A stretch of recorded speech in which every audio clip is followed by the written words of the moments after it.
বন্ধুরা, খুশবু কি তাহলে সত্যি সত্যি তার বাবা মাকে ফিরে পেতে যাচ্ছে?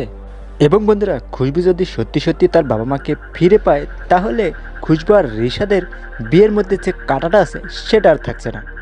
সব মিলিয়ে বন্ধুরা, আজকের এই ভিডিওতে আগামীকালকের খুশবু নারীটির 163তম এপিসোডে কী কী ঘটনা ঘটতে পারে এবং কী কী ঘটনা ঘটতে যাচ্ছে, এই টপিকটা নিয়ে আজকের এই ভিডিওতে আমার কিছু ব্যক্তিগত মতামত আপনাদের সাথে শেয়ার করব। আমি আশা করি আজকের এই ভিডিওটা যদি আপনারা একদম শুরু থেকে শেষ পর্যন্ত দেখতে পারেন, তাহলে আপনারা খুশবু নারীটির আগামীকালকের 163তম এপিসোডে যা যা ঘটতে যাচ্ছে তার অনেক ধারণাই কিন্তু আপনারা একেবারে পেয়ে যাবেন আজকের এই ছোট্ট ভিডিওটির মাধ্যমে। এবং বন্ধুরা, আমার এই ড্রামা ভিডি ইউটিউব চ্যানেলে আপনারা যদি কোনো দর্শক নতুন হয়ে থাকেন, প্লিজ নিজ থেকে আমার চ্যানেলটি সাবস্ক্রাইব করে আমার পাশে থাকবেন। অলরাইট ভিউয়ার্স, এখন আসি ভিডিওর মেইন টপিকে। আগামীকালকের খুশবু নারীটির 163তম এপিসোডে প্রথমে আপনারা দেখতে পারবেন যে ফারিন এবং ফারহান দুই ভাই বোন মিলে অফিসে চলে আসে, রিশাদের অফিস কিনতে চলে আসে।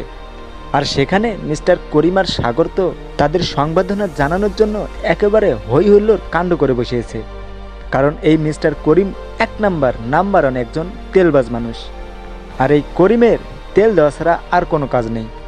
তবে বন্ধুরা, এইটা কিন্তু সত্যি, এখনকার যুগে বর্তমানে যে যাকে যত তেল দিতে পারবে সে তত সফলতা অর্জন করতে পারবে, আর সেটাই করে যাচ্ছে মিস্টার করিম। এরপরে আপনারা দেখতে পারবেন খুশবুর বাবাকে যেই লোকটি আসলে খুশবুর ছবি দেখিয়েছিল, সেই লোকটি খুশবুর বাবাকে অনেক বড় একটা শর্ত দেয়, সেটা তো আপনারা দেখতেই পেরেছেন। মানে এই লোকটি খুশবুর বাবাকে বলে এই মুহূর্তে এই লোকটি নাকি অনেক টাকা ইনভেস্ট করছে, এই মুহূর্তে যদি খুশবুর বাবা এই শরবতের ব্যবসাটা ছেড়ে দেয় তাহলে এই লোকটার নাকি অনেক বড় একটা লস হবে, লোকসান হবে। যার কারণে এই লোকটি আসলে খুশবুর বাবাকে একটা চাপে রাখার চেষ্টা করছে। আর সব থেকে বড় কথা, এই লোকটি খুশবুকে নিয়ে একটা চাল খেলছে। যতদিন খুশবুর বাবা এই লোকটির কথা মতো চলবে ততদিন খুশবু সেফ থাকবে এবং খুশবুর বাবা মা খুশবুকে পাবে। তার মানে এটাই হলো, এই লোকটা এটাই বোঝাতে চাচ্ছে যে যদি খুশবুর বাবা এই মুহূর্তে শরবতের ব্যবসা ছেড়ে দেয় তাহলে এই লোকটি আসলে খুশবুর সন্ধান কিছুতেই দেবে না।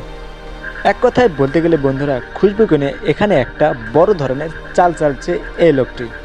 আর এই কথায় রাজি হয়ে যাবে খুশবুর বাবা মা বোন, কারণ তারা খুশবুকে অনেক অনেক ভালোবাসে।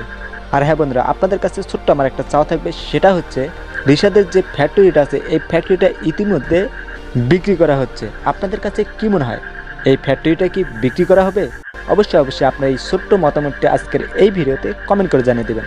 সো আজকের মতো ভিডিও এই পর্যন্তই, দেখা হচ্ছে শীঘ্রই আপনাদের সাথে আরও কোনো নতুন চমৎকার ভিডিও নিয়ে।